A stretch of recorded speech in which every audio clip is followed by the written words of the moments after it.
നേത്രരോഗങ്ങൾ സമൂഹത്തിൽ വരാതിരിക്കാൻ ബോധവൽക്കരണവും സൗജന്യ പരിശോധനയും നടത്തി. കേരള മുസ്ലിം ജമാഅത്ത് SYS വിടാക്കുഴ യൂണിറ്റും അങ്കമാലി LFും ചേർന്ന് MJSCQ പബ്ലിക് സ്കൂളിൽ നടത്തിയ ക്യാമ്പിൽ നിരവധി പേർ പങ്കെടുത്തു.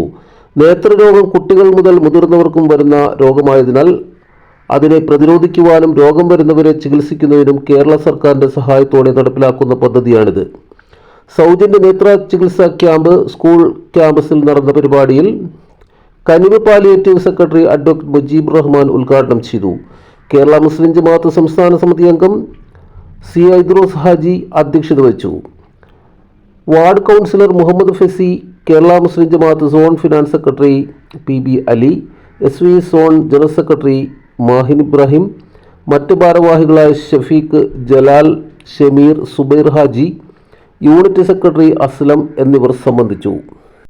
വിശദീകരണവുമായി doctor Anjitha VS, PRO Shrimati Sophia എന്നിവർ ചാനലിനൊപ്പം ചേരുന്നു. നമ്മളിങ്ങനെയുള്ള ക്യാമ്പുകൾ സംഘടിപ്പിക്കുന്നത് വഴി നമ്മൾ ഉദ്ദേശിക്കുന്നത് കാഴ്ചക്കുറവ് ഉണ്ടാക്കുന്ന പലതരം അസുഖങ്ങൾ, ഇപ്പോൾ തിമിരം മാത്രമല്ല ഇങ്ങനെയുള്ള ക്യാമ്പുകൾ കൊണ്ടുള്ള ഉദ്ദേശം.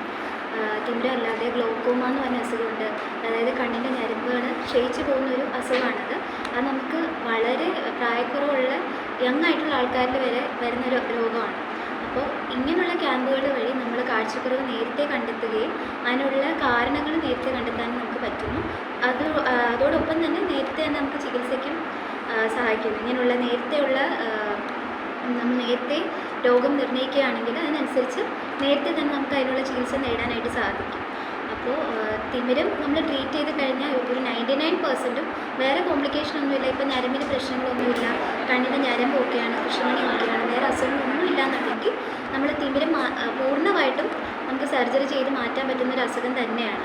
പിന്നെ എല്ലാവർക്കും ഉള്ളൊരു വിദ്യാധാരണയാണ് ഇത് വളരെ പ്രായമായി കഴിഞ്ഞാൽ ഒരു 60 വയസ്സൊക്കെ കഴിഞ്ഞാൽ തിമിരം വരുമോ എന്നുള്ളൊരു ചിന്തയുണ്ട്. പക്ഷേ നമുക്ക് കുട്ടികളിൽ വരെ പീഡിയാട്രിക് കാറ്ററാക്ട് പോലെ അതായത് ജനിക്കുമ്പോൾ തന്നെ ഉണ്ടാകുന്ന തിമിരം ഉണ്ട്, കൺജനൈറ്റൽ കാറ്ററാക്ട് ഉണ്ട്. അപ്പോൾ ഏത് വയസ്സിലും ഇപ്പോൾ ഇത് ബാധിക്കാം. പല ഫാക്ടേഴ്സ് ഉണ്ട്. ഒന്ന് നമ്മുടെ ജനിതകമായ കാരണങ്ങൾ കൊണ്ട് വരാം. പിന്നെ ഷുഗർ, പ്രഷറൊക്കെ ഉണ്ടെങ്കിൽ അതും ഒരു ട്രിഗറിങ് ഫാക്ടറാകാം. പലതരം അസുഖങ്ങളും അതായത് നമ്മുടെ ശാരീരികമായിട്ടുള്ള മറ്റ് അസുഖങ്ങളും ഇതിനെ ബാധിക്കാം, തിമിരത്തിനൊരു കാരണമാകാം. അതുപോലെ തന്നെ നമ്മുടെ ജീവിതശൈലികൾ, ഇപ്പോൾ പുകവലി, മദ്യപാനം, ഇതുമെല്ലാം നമ്മുടെ കണ്ണിൻ്റെ രോഗത്തെ മൂർച്ഛിപ്പിക്കാനും അങ്ങനെ പലതരം ഫാക്ടേഴ്സ് ഇതിനെ എഫക്റ്റ് ചെയ്യും. നേരത്തെ തന്നെ ഇത് കണ്ടുപിടിക്കുക, നിർണ്ണയിക്കുക എന്നുള്ളതാണ് നമ്മൾ ഇതുപോലുള്ള ക്യാമ്പുകൾ വഴി ഉദ്ദേശിക്കുന്നത്. ഇപ്പം നമുക്കറിയാം ഇവിടെ ഭയങ്കര നവീനമായ സജ്ജീകരണങ്ങളോ ഒന്നുമില്ല. ഇങ്ങനെയുള്ള ക്യാമ്പ് കണ്ടക്ട് ചെയ്യുമ്പോൾ നമ്മൾ ജസ്റ്റ് ടോർച്ച് ലൈറ്റ് വെച്ച് എക്സാമിൻ ചെയ്ത് തന്നെ കണ്ടുപിടിക്കുന്നു. അപ്പോൾ നേരത്തെ നിർണ്ണയിക്കുക എന്നുള്ളതാണ് നമ്മുടെ ഏറ്റവും ആദ്യത്തെ പടി എന്നുള്ളത്. അതിവിടുന്ന് നമുക്ക് നേടാനായിട്ട് സാധിക്കും. അപ്പോൾ മാക്സിമം ആൾക്കാർ ഇതിൽ പങ്കെടുക്കുക, ഇതിനെക്കുറിച്ചുള്ളൊരു ബോധവൽക്കരണം ഇതിലൂടെ ബാക്കി ജനങ്ങളിലേക്കും എത്തുകയാണ്. അതാണ് നമ്മുടെ ഉദ്ദേശം. അപ്പോൾ ഈ ക്യാമ്പുകൾ മാക്സിമം സജീവമായിട്ട് നടക്കണമെന്നുണ്ടെങ്കിൽ എല്ലാവരുടെയും സഹകരണം വേണം. അപ്പോൾ ആൾക്കാർക്കുള്ളൊരു ഇതാണ്, തുള്ളിമരുന്ന് ഒഴിച്ച് തിമിരം ഒരിക്കലും നമുക്ക് മാറ്റാൻ പറ്റില്ല. ഇപ്പോൾ ക്യാമ്പ് വഴി സർജറി ചെയ്യുമ്പോൾ നമ്മൾ ഫ്രീ ആയിട്ട് അത് ചെയ്തു കൊടുക്കുന്നു. അവരുടെ രോഗം അങ്ങനെ മാറ്റുകയാണ് ചെയ്യുന്നത്. വേറെ ഞരമ്പിന് എന്തെങ്കിലും പ്രശ്നങ്ങളൊക്കെ ഉണ്ടെങ്കിൽ അതും നമുക്ക് ഡീറ്റെയിൽഡ് ആയിട്ട് ഹോസ്പിറ്റലിൽ വരുന്നത് വഴി ചെക്കപ്പ് ചെയ്ത് കണ്ടുപിടിക്കാനും പറ്റുന്നു. അപ്പോൾ മാക്സിമം ഇത് യൂട്ടിലൈസ് ചെയ്യുക, ഉപയോഗപ്പെടുത്തുക ഇങ്ങനെയുള്ള ക്യാമ്പുകൾ. നമുക്ക് കുറേ പേര് ക്യാമ്പ് എങ്ങനെയാണ് നടത്തുന്നതെന്നും എന്തൊക്കെയാണ് അതിൻ്റെ പ്രൊസീജിയേഴ്സ് എന്ന് ചോദിച്ച് പറയാറുണ്ട്. അപ്പോൾ മെയിനായിട്ടുള്ളതെന്ന് വെച്ചാൽ ക്യാമ്പ് ചോദിച്ച് നമ്മൾക്ക് വരും. അപ്പോൾ നമ്മുടെ ഡേറ്റ്സ് ഏതൊക്കെ ഡേറ്റാണ് അവൈലബിൾ ആയിട്ടുള്ളത്.